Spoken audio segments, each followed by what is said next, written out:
Fan de fantastique, de magie, de maléfices, de malédictions. J'aimerais te lire un passage et j'aimerais savoir si tu aimerais la suite. L'empreinte de la conjonction. On murmure dans les quartiers les plus hauts d'Oriveste que certaines nuits les étoiles deviennent des jurés impitoyables. Erin naquit lors de l'une d'elles, la nuit de la grande conjonction, quand pluie d'astéroïdes et horloges cosmiques se croisèrent comme des lames d'argent. Les câbles de la cité vibrèrent d'un grondement sourd, et les lampes cristallines vacillèrent comme si le ciel lui-même retenait son souffle. Sa mère, Mariskel, archiviste des sphères célestes, sut aussitôt que l'instant lui échappait. Au moment précis où son fils poussa son premier cri, quelque chose, un éclat, une dette ou un serment, fut prélevé par les hauteurs. Le silence qui suivit n'était pas celui d'un simple nouveau-né. Il avait laissé la densité d'un verdict. Dans le berceau, la lumière se plia. Une voix, faite de cliquetis d'orbes et de poussière d'étoiles, chuchota, non pas dans l'air, mais directement au cœur de Maris. Quand ton cœur voudra forcer le monde, la beauté que tu réclames se changera en cendres, et ton propre visage reflètera ce que tu auras tenté de prendre. Puis tout redevint silence, seul demeura l'éclat métallique sur la chevelure du nourrisson, pâle lueur qui s'éteignit au lever du jour. Les sages d'Oriveste appelèrent ce présage le lien des étoiles.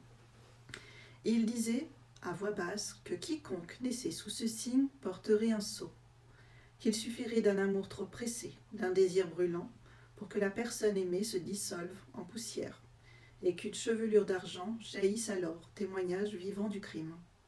Marie ne parla jamais du message. Elle éleva son fils, Erin, au milieu des archives célestes, entre légende et mise en garde, à demi-mot, convaincue que seul un amour, trouvé d'abord, au-dedans pourrait un jour rompre le sort.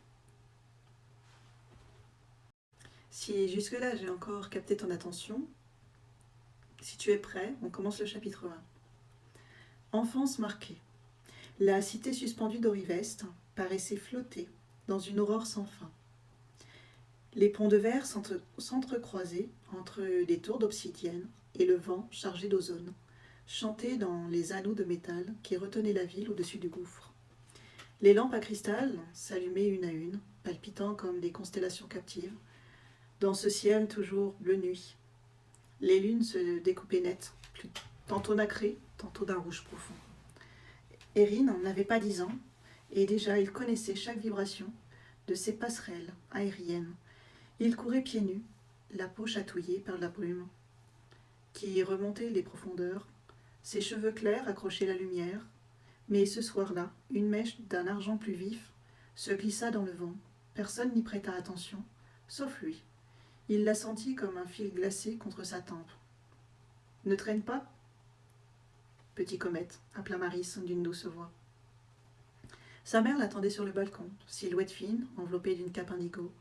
Elle tenait entre ses mains un rouleau ancien, parchemin de peau tannée, qu'elle consultait toujours à la tombée du jour.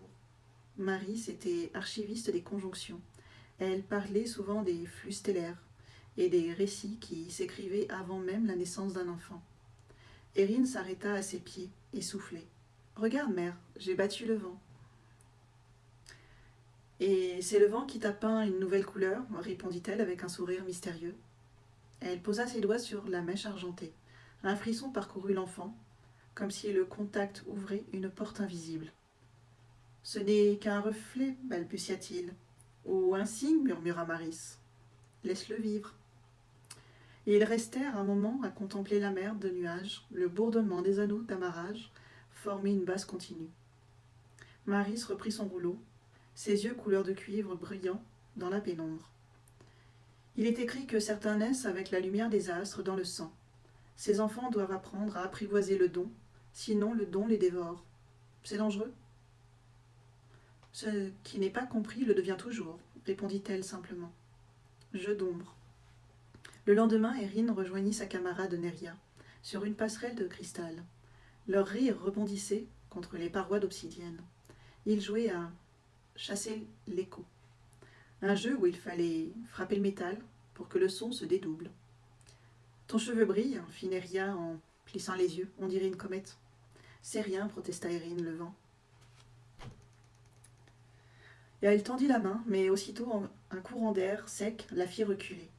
Les cristaux suspendus vibrèrent d'eux-mêmes, comme frappés par un marteau invisible. Neria écarquilla les yeux. T'as senti ? Erin recula, la gorge serrée. Non, j'ai rien fait. Le silence se fit lourd. Les habitants, sur une passerelle voisine, chuchotaient déjà. Neria finit par s'enfuir en courant, sa robe effleurant le verre sonore. Le soir, Marie s'écouta son récit sans un mot. Elle caressa ses cheveux argentés, désormais plus nombreux. Les autres ne comprendront pas. Ce n'est pas de ta faute, mais tu dois apprendre à respirer quand la peur monte. Elle lui enseigna alors la respiration des sphères. Inspirer comme si l'on absorbait une étoile, expirer comme si l'on relâchait une galaxie. Les lampes se mirent à danser doucement au rythme de leur souffle. Le poids des rumeurs. Les semaines passèrent à l'école des lignes astrales.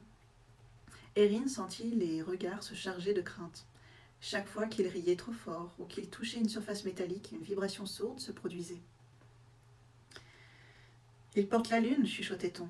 Non, c'est un enfant comète, il porte malheur. » Un après-midi, alors qu'il tentait de participer à une leçon de cartographie des célestes, un garçon tira brusquement sa manche. « Montre tes cheveux pour voir s'ils brillent dans le noir. » Avant qu'Erin ne réponde, les lampes du plafond explosèrent dans une pluie d'étincelles bleues. Les élèves crièrent, le maître pâle renvoya tout le monde. De retour chez lui, Erin s'enferma. Maris le trouva recroquevillé contre la vitre. « Je n'ai rien fait. »« Je sais, mais ta peur nourrit ce qui t'habite. Souviens-toi, ce n'est pas un châtiment, c'est une graine. »« Et si elle grandit trop ? Alors nous apprendrons à la guider. » Veillez sous les étoiles. Pour apaiser Marie, l'emmenait chaque nuit sur la grande terrasse d'observation. Le ciel d'Oriveste n'était jamais noir. Une brume d'astre le striait de filaments d'or. « Écoute, dit-elle un soir, les étoiles parlent en silence. » Elle lui montra comment poser la paume contre la rambarde d'obsidienne, comment sentir la résonance de la ville et celle du cosmos mêlée. « Ta lumière n'est pas une malédiction, mais un lien. Quand tu te sens seul, cherche ce battement, il te répondra. » Le chapitre n'est pas fini, par contre les 10 minutes le sont presque. Donc si tu aimerais entendre ou lire la suite, fais-moi signe dans les commentaires.